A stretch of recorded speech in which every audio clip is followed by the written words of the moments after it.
One of the biggest discussion points to emerge from our global experience of COVID-19 is just how much will human behavior change when things get back to normal? Is work from home here to stay? Will people want to go into closed public spaces like multiplexes till we have a vaccine? Is eating out soon going to be a distant memory? The pandemic has galvanized a lot of behavioral change. Let's get a sense of what's happening here by talking to a company that has over 300 diverse products in its portfolio and is known for brands like Boro Plus, Navratan, Jharnu Balm, Fair and Handsome, to name just a few.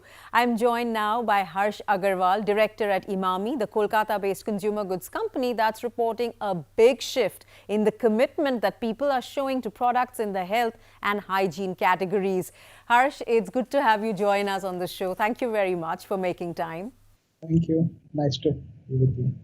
We are all talking about the kind of behavioral changes that people are exhibiting as a result of the COVID-19 experience and the lockdown to combat it.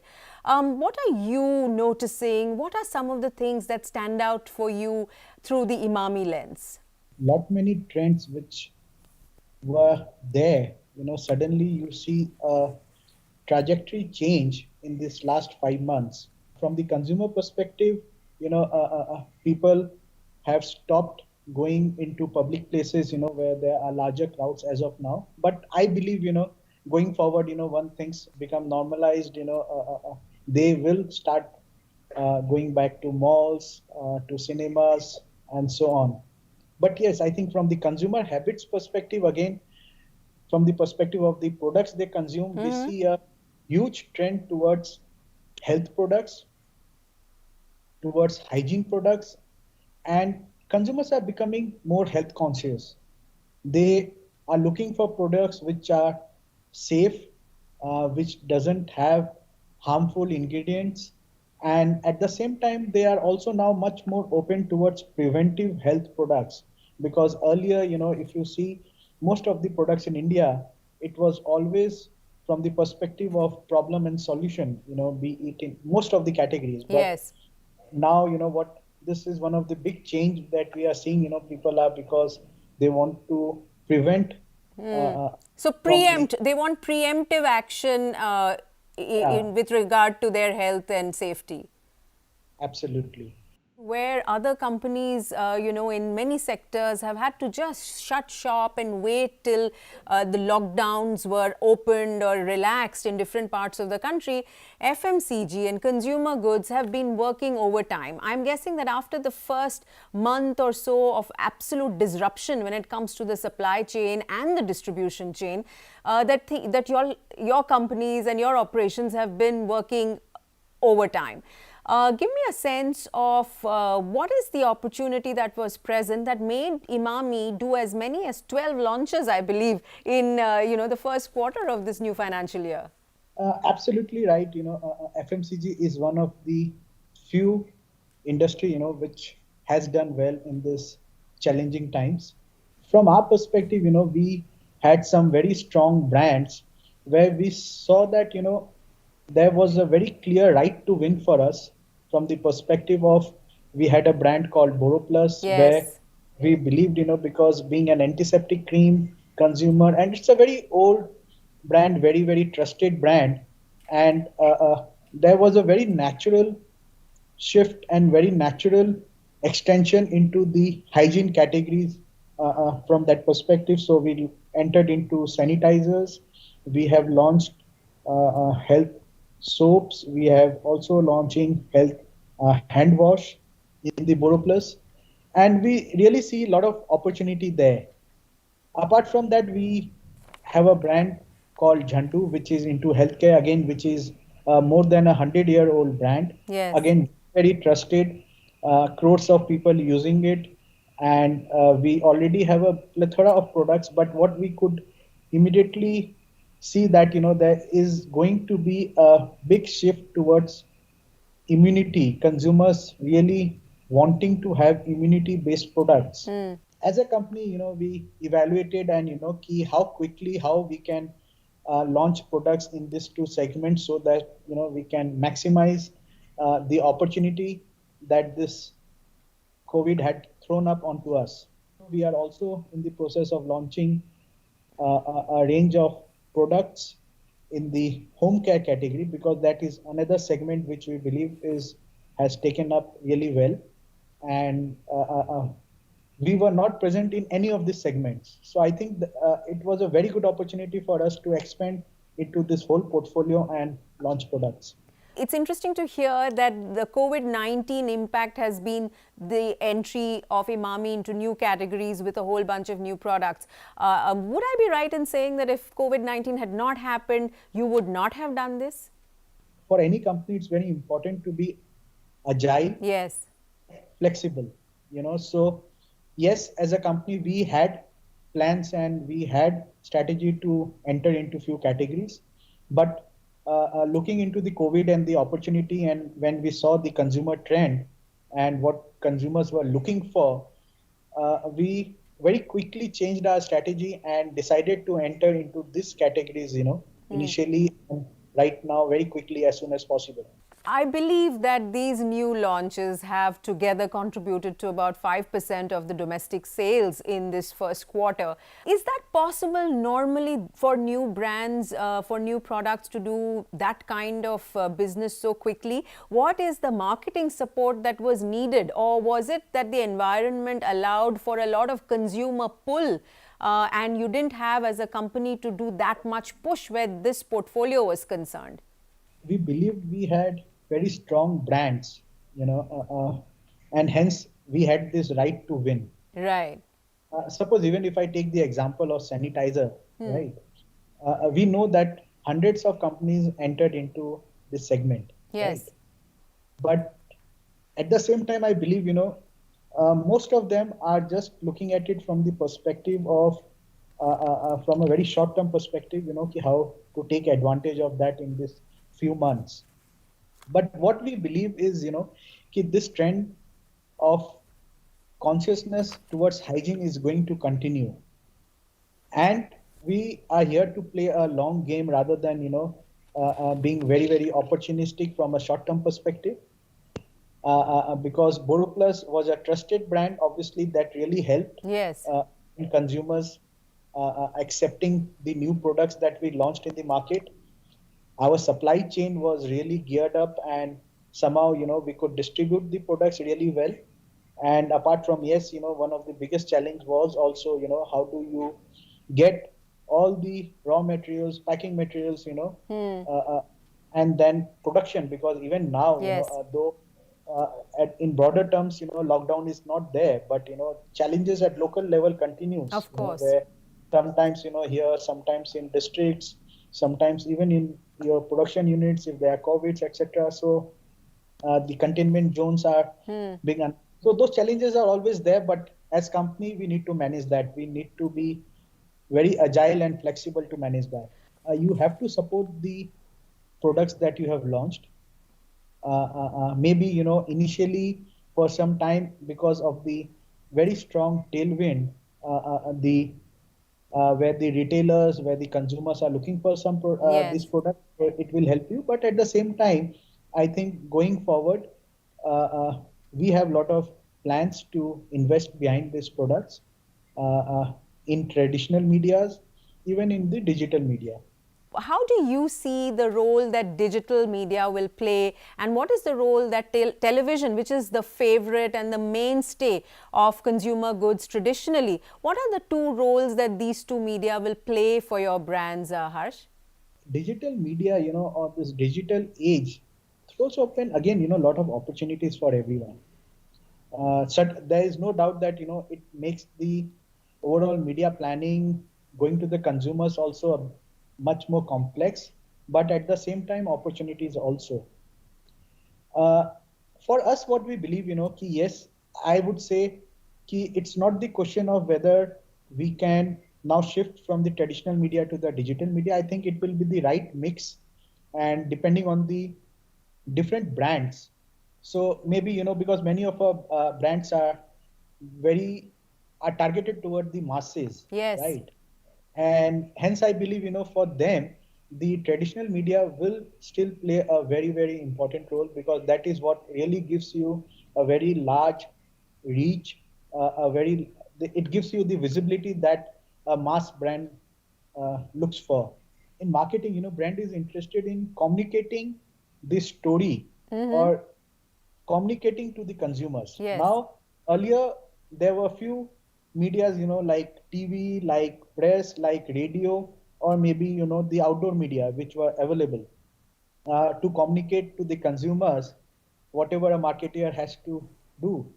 Now, there is also this digital media, which I would say, really opens a lot of opportunity even for the marketeers to be more creative, to be more innovative, and to be even more targeted in terms of targeting a set of consumers to reduce wastage. They can be more focused. So I think, I look at it, more from the perspective of overall 360-degree. I want to talk about the portfolio of men's deodorants, men's toiletries, and of course Fair and Handsome, which is the big giant brand in that portfolio. How has that fared overall, given that grooming, and this desire to look and present yourself to the outside world has been on a low priority? So how has COVID-19 impacted this very vital part of your Emami portfolio? Men's grooming particularly is one category, where because it being a discretionary spend from the consumer's point of view, we have seen, that the consumer spending in this category has come down at this time. And in many of the segments, we see even the penetration level going down by 20-25% at this time, if I look at the month of June, right? But what I believe, going forward, it is bound to improve because men, they really want to look good. Now, yes, they are not going out, and hence they need not maybe use DOs as much as they need to or they would have liked to. They don't need to use hair gels, maybe, which they would have used while going out in the evening or at night. So yes, some of these categories, they need at this point of time is reduced.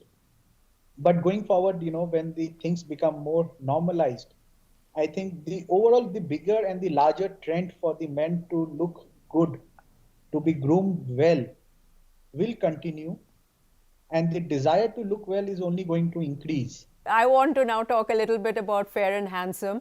The desire to look good, the desire to be fair is something that men have, is something that your company, Emami, actually put out there overtly, isn't it, all those years ago? The fact that men were using fairness creams is something that everybody knew, but you guys went and put it out there and managed to create a market for men's fairness products.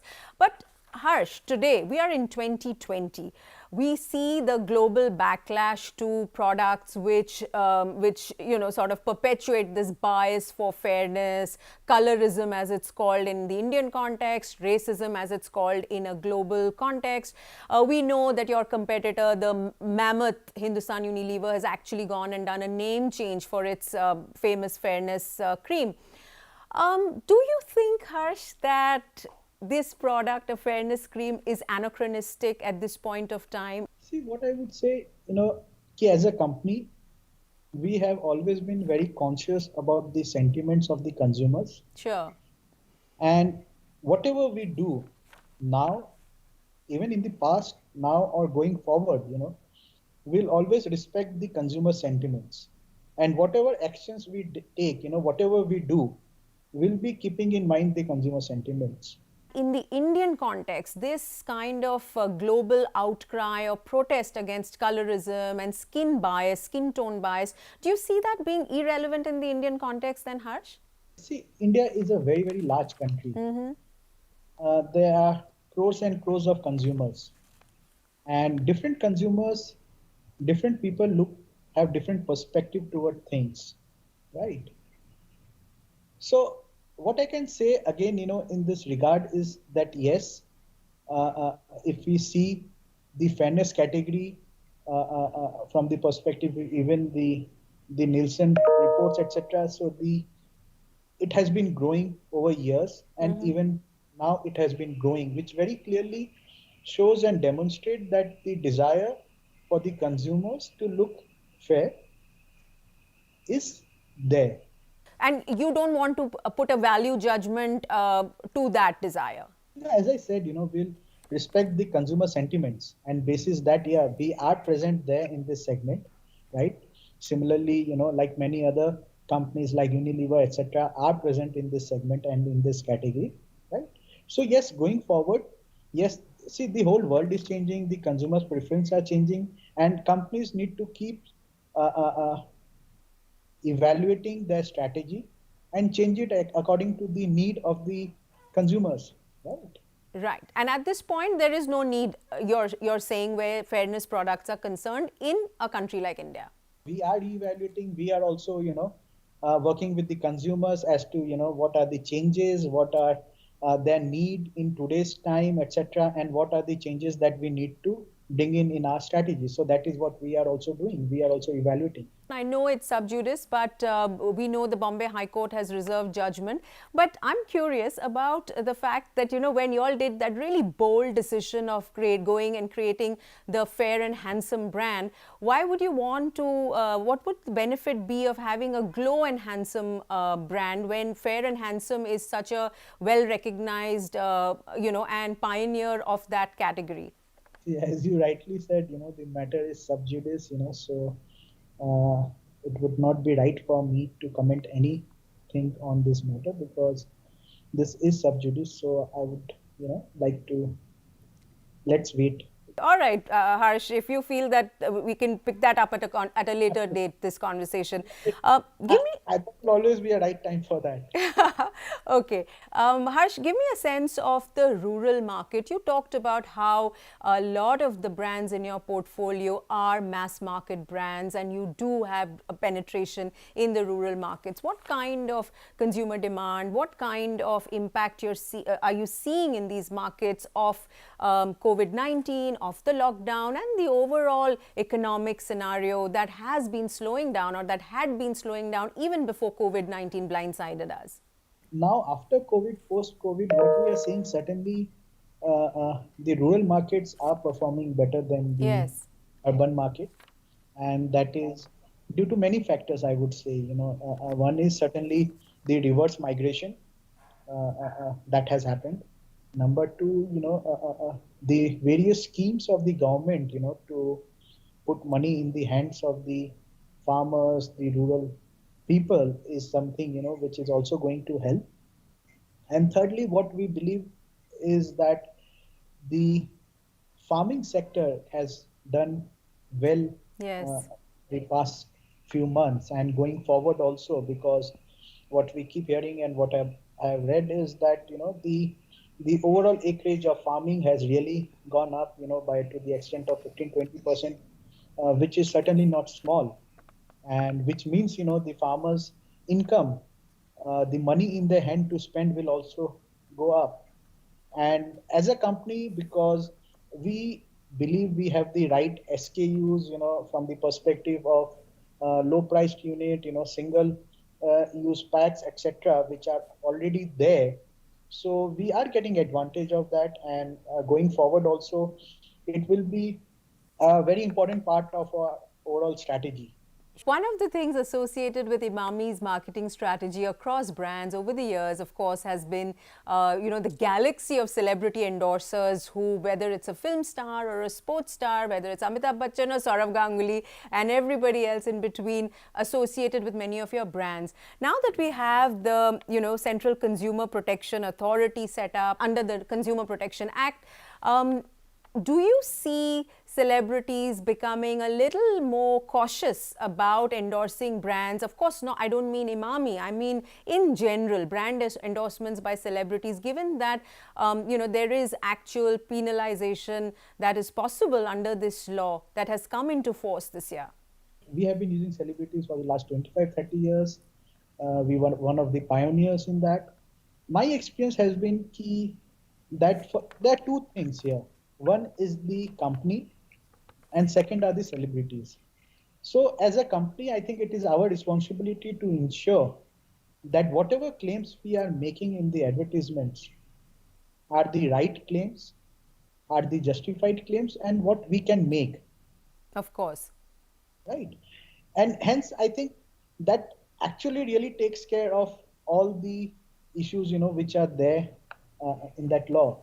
And from the celebrity perspective also, my experience has been, they have always been particular, maybe some a bit more, some a bit less, but always very particular to not claim or not say anything, which they believe is not right, right? And they always trusted us as a company. They knew that, if we are claiming something, so we have those data to back it up, to back up those claims. And going forward, yes, I think the responsibility, I think it's a good thing to have, because maybe there were many fly-by-night operators, Of the smaller course. companies, sometimes, they used to make whatever claims they just, felt like. So it will certainly help in controlling that. And to a certain extent, ASCII was already there Yes. and was taking care of that. Yeah, I'm glad you mentioned ASCII, because I was just going to ask you the Central Consumer Protection Authority that's going to be created as a result of this act. Do you think that the ASCII code should be the starting point, or do you think that this authority should have a new code starting from scratch? How would you weigh in on this? See, I believe it should be something new, right? And I think still there are a lot many gray areas. ASCII has been there for many years. So yes, there can be a lot of learnings taken from that. But I think a new perspective needs to be added, keeping in mind the time which has changed, because again, the online media, the influencers, etc., how do you take care of that? So you need to build on all those things as well. We are talking at a time when a lot of different companies in a lot of different sectors have gone through severe, serious pain. And the consumer goods companies or the sector has been relatively better performing. How do you see the overall economic environment impact your future potential in terms of volume growth and revenues in this coming year? We're getting towards the close of the second quarter. See, certainly the macroeconomic scenarios are, I would say, challenging, but it is at the same time it is improving, no doubt about that. Things were very bad in April, even for us or for any FMCG company. Things were really bad in April, but it started improving from May, and June was better, July was even better, and so on, right? So going forward, what we believe is that key overall, with the strategy that we have of new products, the existing products pool that is there, we are in many of the right segments, be it health, be it hygiene, and uh, uh, be it many other brands like even Navratna or even Jhandu Balm. So keeping those things in perspective, I don't see much of a challenge going forward, because from here, I think things should only improve. In July also, we have seen a double-digit growth. So going forward also, what I feel the trend is good, and hopefully we are able to maintain this unless some really unforeseen challenges or Sure. things come up. Right. Harsh, thank you very much for sharing those insights and the experience at Imami in these last few months. Thank you for making time, and I wish you and your entire team a lot of good luck. Thank you. The pleasure was entirely mine. Thank you very much. Thank you. Thank you very much for joining us. Do stay tuned to CNBC TV 18 for all the news and analysis as it comes in.